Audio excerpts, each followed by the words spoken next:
Boleh atau tidak itu nomor satu, karena kalau nggak salah semua harus pakai izin. Tapi mungkin ini JPU yang sudah pakai izin, namun kita lihat dari segi pantas atau tidak. Kalau izin ya mungkin saja ada, tapi pantas atau tidak. Jadi kita lihat pandangan umum, jangan pandangan dia atau pandangan Nikita atau pandangan siapa. Pandangan netizen bagaimana? Kalau masyarakat anggap tidak pantas, ya mestinya jangan dilakukan. Karena bagaimanapun juga dia seorang yang di situ dihargai. Dia bukan orang rendahan di situ. Dia bukan orang gembel atau apa. Jadi harusnya menjaga sikap. Dan di sini itu adalah kegagalannya karena tidak menjaga sikap yang dibuktikan dengan netizen akhirnya merasa terlalu tidak pantas yang dilakukannya. Dan dampak yang didapat itu adalah netizen menyerang JPU dengan kata-kata yang misalkan JPU berubah alih menjadi konten kreator seperti itu. Ya, jadi netizen sekarang kan lebih bebas ya. Jadi kalau netizen akhirnya memberikan reaksi, ya itu wajar-wajar saja, itu biasa terjadi. Jadi dan di situ kan belum ada peraturan netizen tidak boleh memberikan komentar, kan nggak ada. Jadi itu dianggap sebagai suatu yang biasa terjadi. Bu, kalau dari anak NM kan kemarin sempat dibawa ke persidangan juga nih Bu, yang mana tangan Ateo Arkana anak sekecil itu sudah bisa memberikan tepukan kayak sabar untuk ke Aminya gitu Bu. Ya. Menurut Ibu maksudnya apa memang melihat situasi dan kondisi seperti itu anak hubungan batin gitu antara anak dan ibu memang ya. Sekarang mungkin hubungan batin itu seringkali walaupun tidak terlalu dekat tapi tetap saja suka ada.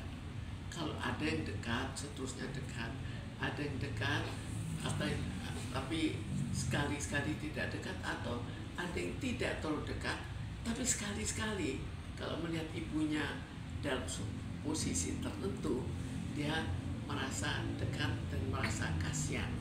Berarti bisa ada hubungan emosional yang sangat dekat gitu ya dari seorang. Hubungan emosional pada saat dia mendekati itu jelas dekat. Selanjutnya itu tidak tahu, kan kita nggak lihat. Tapi melihat kondisi Niki yang kurang enak badan, maksudnya dia harus menjalani persidangan, itu seperti apa sih Bu melihat? Ya, kalau orang nggak enak badan, orang sehat saja menjalani persidangan kan sudah rasanya tidak enak ya. Apalagi kalau sedang sakit, jelas perasaannya tidak enak. Tapi kalau persidangan ya terpaksa harus dijalankan. Bu, tapi benar nggak sih Bu sikap JPU yang seperti itu sengaja untuk diduga memancing emosionalnya NM? Itu sangat mungkin. Apalagi kalau dia terlalu emosi, ya sangat mungkin dia pancing, atau mungkin juga JPU-nya sendiri sangat emosional. Apalagi di mana dia sudah terserang. Kasarnya kan kita sudah pegang kartu asnya. Pegang kartu asnya artinya apa? Mereka siap untuk ribut satu dengan yang lain. Kalau siap untuk ribut, ya dia juga memberikan respons ribut untuk misalnya menggoda Nikita barangkali untuk memberikan suatu, untuk memukul atau untuk ya apa. Karena untuk memukul itu ada hukumnya tersendiri walaupun pukulannya ringan. Jadi apakah itu yang diinginkan kita tidak tahu, tapi jelas sebetulnya untuk melakukan sesuatu yang terlalu kasar mestinya juga tidak pantas untuk seorang JPU. Oh, berarti sebenarnya apa sih yang harus dilakukan Niki kalau sudah dipancing sama pihak DPU, Terpojok. udah terpojok, terus dia kan sempat nangis sampai mohon-mohon ke hakim setelah selesai persidangan tuh Bu, karena dia sakit, terus karena dia stres, itu kan mempengaruhi semua psikis dia kan Bu. Ya barangkali dia merasakan kesakitan, nggak tahu.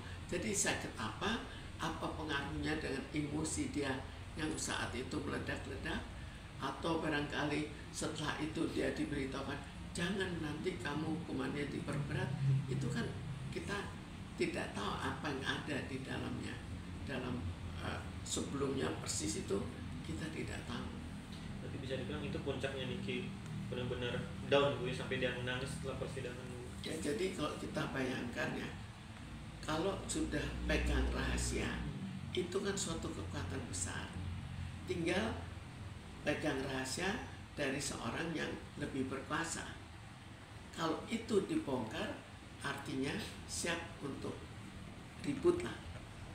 Kalau sekarang kalau dia siap untuk ribut, mungkin saja dia memenangkan, mungkin juga ya akhirnya tidak menang. Jadi kita bayangkan mungkin sekali dia beranggapan kalau kartu asnya diperlihatkan, maka hakim tidak terlalu berani untuk memberikan hukuman yang tinggi, apalagi dalam keadaan di mana jika hakim betul dibayar, betul dibayar, maka kemungkinan hukumannya akan lebih berat.